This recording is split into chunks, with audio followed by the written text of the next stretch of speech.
You've probably felt it, right? This growing tension, this disconnect between men and women that just seems to be getting wider. Well, today, we're going to skip the usual blame game. Instead, we're diving into an analysis that says we're missing two really crucial things in our relationships: empathy and responsibility. And this quote, man, it just nails that feeling, doesn't it? It's like it starts small. Maybe you see it online or you just overhear a conversation and you start to notice this pattern, this new kind of harshness. And then once you see it, there's no unseeing it. It's everywhere. But what if that pattern isn't what we think it is? I mean, the easy story, the one you hear all the time, is that we're in some kind of gender war. But this analysis, it's pushing us to look way deeper. It's saying, hey, maybe what we're seeing isn't just two sides fighting. Maybe it's a symptom of something much, much bigger, a problem with the whole system.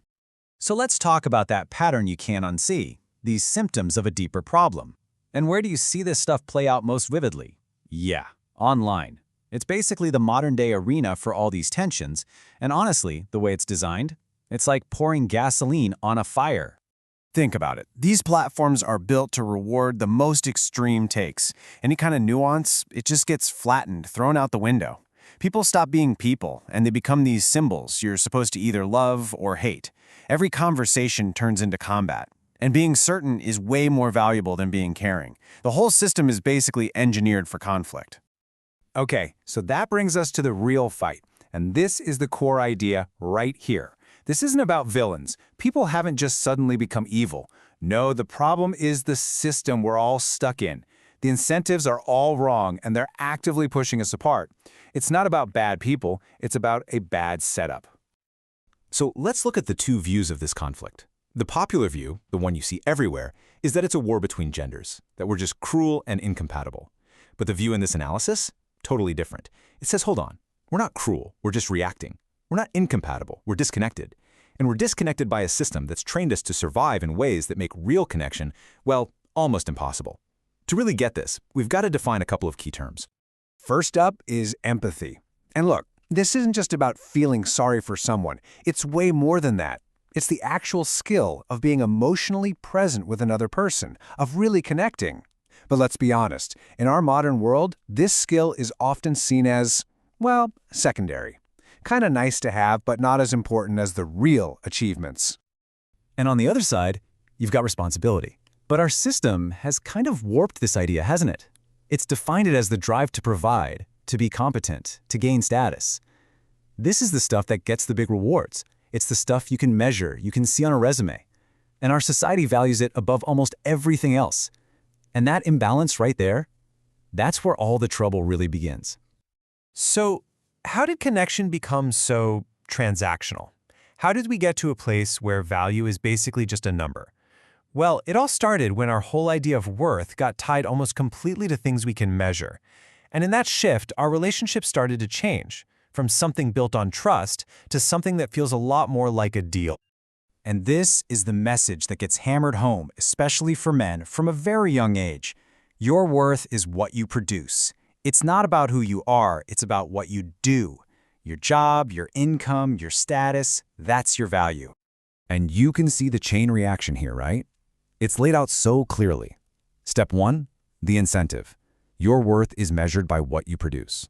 So, step 2, you adapt. You optimize for the things people can see, the money, the status. But here's the side effect, the unintended consequence.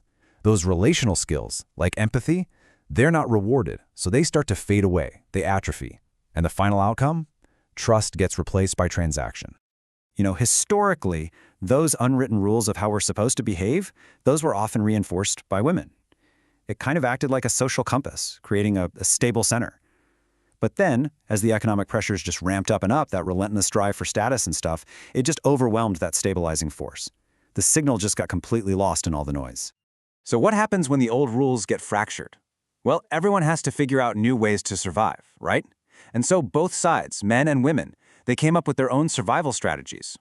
And look, these strategies make sense when you think about it, but they're also deeply flawed, and they're just pushing us further and further apart. And this quote, wow, it really gets to the heart of it for so many men. This feeling that you're rarely loved for just being, but you're appreciated for what you provide.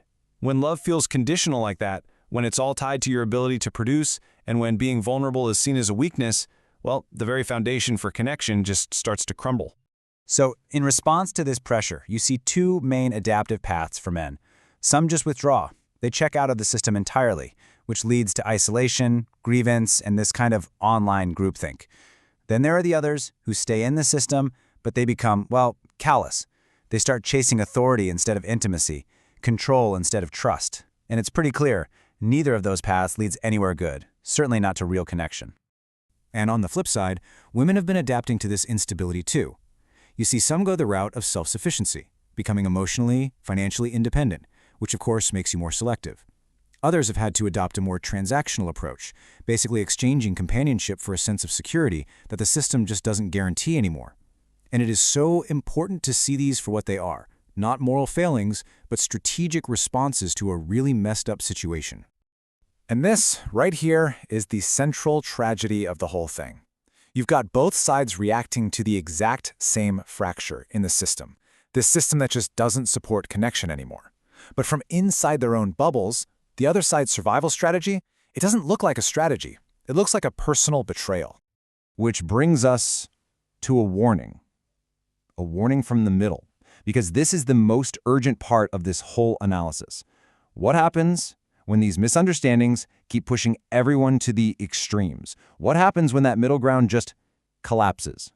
The analysis uses this really powerful metaphor, this dream the author had, to show the danger. And in the dream, the center just collapsed.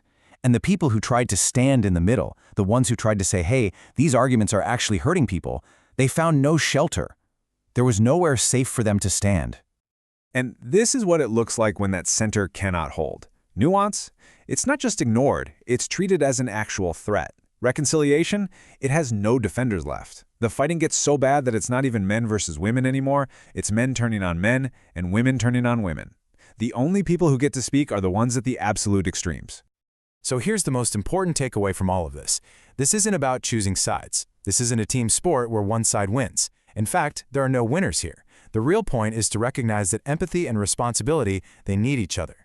They're supposed to reinforce each other. And when they stop doing that, when they get disconnected, the whole structure falls apart. And everyone, absolutely everyone, loses. Which leaves us with one final and kind of chilling question to think about. If the center collapses, what's left? If we let this keep going, and that fragile, nuanced middle ground just vanishes completely, what's left for any of us?